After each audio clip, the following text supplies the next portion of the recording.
ये एक सर्दी की सुबह थी जिसमें बहुत ज्यादा बर्फ पड़ रही थी और तेज ठंडी हवा चल रही थी। खुली फिजा में बाहर आना आसान नहीं था। इसके बावजूद हर कोई देख सकता था कि लोग अपने कामों पर और तलबा अपने स्कूलों में किताबें लिए जल्दी से भाग रहे हैं। ईरान की एक मस्जिद हमदान में मजहबी तलबा सुबह की क्लास में शिरकत के लिए जमा हो रहे थे। ये इस्लामी हयात का एक अहम दरसगाह थी और इसका ट्यूटर भी बहुत बड़ा आलिम था। उनकी गुफ्तगू वाकई बहुत फिक्र अंगेज थी और इसी तरह उनके तलबा भी काफी ज़हीद थे। ट्यूटर कोई और नहीं बल्कि आरबी शोहरत याफ्ता और फारसी के अजीब मुफक्कर और फलसफी इब्ने सीना थे, जो यूरोप में एविसीना के नाम से मशहूर थे। साइंस के मुख्तलिफ मौज़ूआत पर उनके लेक्चर और तहरीरें सैकड़ों सालों से यूरोप की यूनिवर्सिटियों में बेयारी दरसी किताबें बन चुकी थी। तलबा उनकी गहरी फलसफियाना सोच की तारीफ करते थे और उनकी क्लास में बैठकर उनके मुतासिर लेक्चर्स को सुनकर फख्र महसूस किया करते थे। इस सर्द सुबह तलबा पहले ही मस्जिद में जमा हो चुके थे और अभी बेचैनी से अपने उस्ताद की आमद का इंतजार कर रहे थे। वो सोच रहे थे कि क्या उस दिन शदीद सर्द मौसम ने उनकी आलिम में ताखीर कर दी हो। चंद मिनट गुजरे थे कि अचानक तलबा ने अपने अजीज उस्ताद इब्ने सीना की शानदार आमद का मुशाहिदा किया। वो बहुत खुश हुए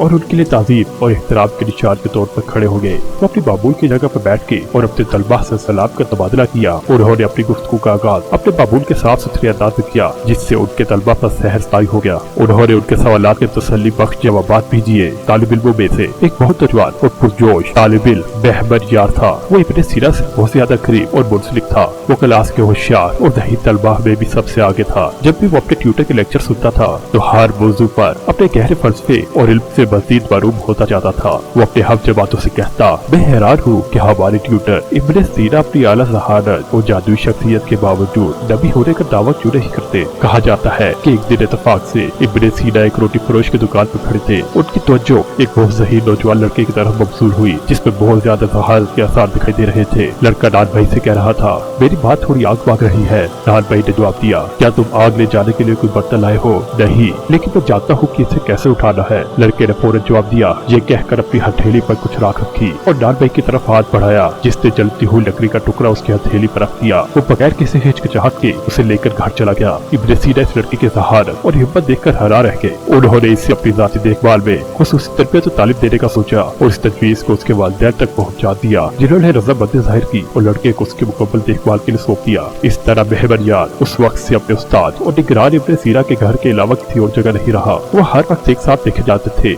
लड़के ने अपनी नहायत जहानत की वजह से वो बेहतरीन इल्म हासिल किया जो उसका ट्यूटर उसे दे सकता था। साल गुजरते गए और महमद यार अपने उस्ताद की सरपरस्ती में ना सिर्फ उम्र बल्कि इल्म व फहम में भी परवान चढ़ा। सिखाने वाले ट्यूटर को भी इस काबिल तरीन तालिब इल्म पर बहुत फख्र था। ये सर्दियों के मौसम की सर्दी रातों में से एक थी। आधी रात गुजर चुकी थी और बर्फबारी बहुत ज्यादा थी। इब्ने सीना और महमद यार दोनों एक कमरे में गर्म मोटे कंबल के नीचे सो रहे थे। कमरे की रोशनी पहले ही बुझ चुकी थी, लेकिन तालिब इल्म अपनी गहरे मौज़ूआत पर पेचीदा सवालात कर रहा था। ट्यूटर अपने मामूल के मुतासिर अंदाज में जवाब दिए जा रहे थे। अपने उस्ताद के आला तरीन इल्म और गहरे फलसफे से मरूम होकर उसने दोबारा वही तजवीज पेश की जो उसने पहले दी थी। ओह मेरे पढ़े लिखे उस्ताद, उसने इल्तिजा की, इल्म के आला मर्तबे के साथ और तमाम उलूम पर रूबू रखते हुए आप अपने आप को नबी क्यों नहीं करार देते? जनाब, क्या आपको ये नहीं लगता कि आप इल्म में भी कामयाब मुसफ़िर रखते हैं और आज आपका मुकाम दुनिया में बेमिसाल है? अगर आप नबूवत का दावा करने का फैसला कर ले तो कोई आपको चैलेंज करने की जरूरत नहीं करेगा। मैं आपको यकीन दिलाता हूँ कि मैं सबसे पहले अपनी बैत करूंगा और पूरे ईमान के साथ आपकी खिदमत करूंगा। क्योंकि महमद यार अभी नौजवान और अपुख्ता था, इसलिए इसके अपने ट्यूटर को दी गई तजवीज़ मंतिकी ही नहीं बल्कि जज्बाती थी। इब्ने सीना मुस्कुराया लेकिन कोई जवाब न दिया। उस रात मौसम इंतहाई सर्द हो गया था और शदीद बर्फबारी हो रही थी। दोनों पहले ही गहरी नींद में थे। आधी रात गुजर चुकी थी और अचानक इब्ने सीना बेदार हुए और गर्म बिस्तर से सर उठाया। इत्तेफाक से उसे बहुत प्यास लगी थी और कमरे में पानी का प्याला खाली था,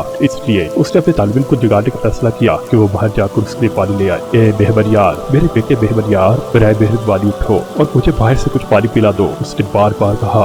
आपके पास पानी के प्याले में पानी क्यों नहीं जनाब? महमद यार ने पूछा। महमद यार ने सर उठाया और बाहर शदीद बर्फबारी देखी। तेज ठंडी हवा की सनसनीखेज आवाज ने उसे बाहर जाने से रोक दिया। इब्ने सीना फिर से बड़बड़ाए, ए महमद यार, ताखिर क्यों? मेरे लिए पानी लाओ, मैं बहुत प्यासा हूँ। महमद यार ने कमरे के बाहर सर्द मौसम का सामना करने के लिए गर्म कंबल से बाहर आने की हिम्मत नहीं की, इसलिए वो अपने ट्यूटर के सामने लगड़े बहाने पेश कर रहा था। ये मेरे मोहतरम उस्ताद, अभी पानी पीना आपके लिए नुकसान दे है। क्या हम अभी मोटे कंबल की गर्मी से बाहर आए हैं, इसलिए बेहतर है कि सुबह सवेरे तक दोबारा सो जाए, जो ज्यादा दूर नहीं। महमद यार ने कहा, मेरे बेटे, मेरे लिए पानी लाओ, मैं बहुत प्यासा हूँ। मैं खुद एक भी माहिर हूँ और आपसे ज्यादा बेहतर जानता हूँ कि क्या नुकसान दे है। मुझे नींद नहीं आ रही, बराए कर हम बाहर से पानी ले आओ। इब्ने सीना ने दोबारा अपील की। जवाब जनाब बहबनियार ने फिर उसे पेश किया और दलील दी कि अगर वो शदीद सर प्रोसेस में बाहर जाएगा तो सर्दी लग जाएगी और बीमार हो जाएगा।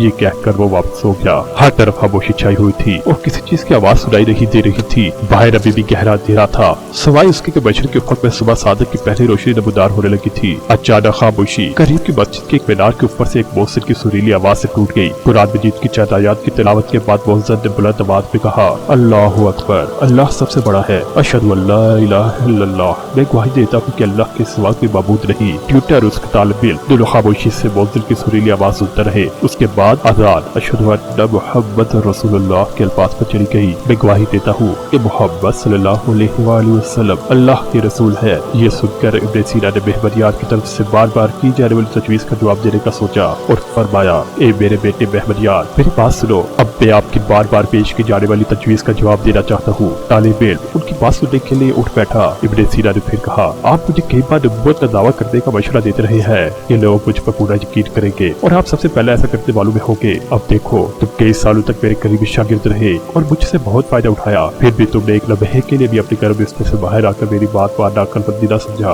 और मुझे वो पानी न लाकर दिया जिसकी मुझे प्यास बुझाने की सख्त जरूरत थी। मेरी प्यास बुझाने की बजाय आपने लगड़े बहाने पेश करने का इंतखाब किया। लेकिन उस शख्स के बारे में सोचो जो आज सुबह की अवलीन सातों में सरसरी मौसम में बाहर निकल कर ठंडे पानी से वुज़ू करने के बाद मीनार की चोटी पर साथ दे रहा है। ये किसी और मकसद के लिए नहीं बल्कि अल्लाह के हुक्म की ताबीर और एहतराम के लिए है, जैसा कि उसके रसूल मोहम्मद सल्लल्लाहु अलैहि वसल्लम ने 400 साल पहले दिया था। मुझ में और अल्लाह के भेजे हुए नबी में कितना बड़ा फर्क है।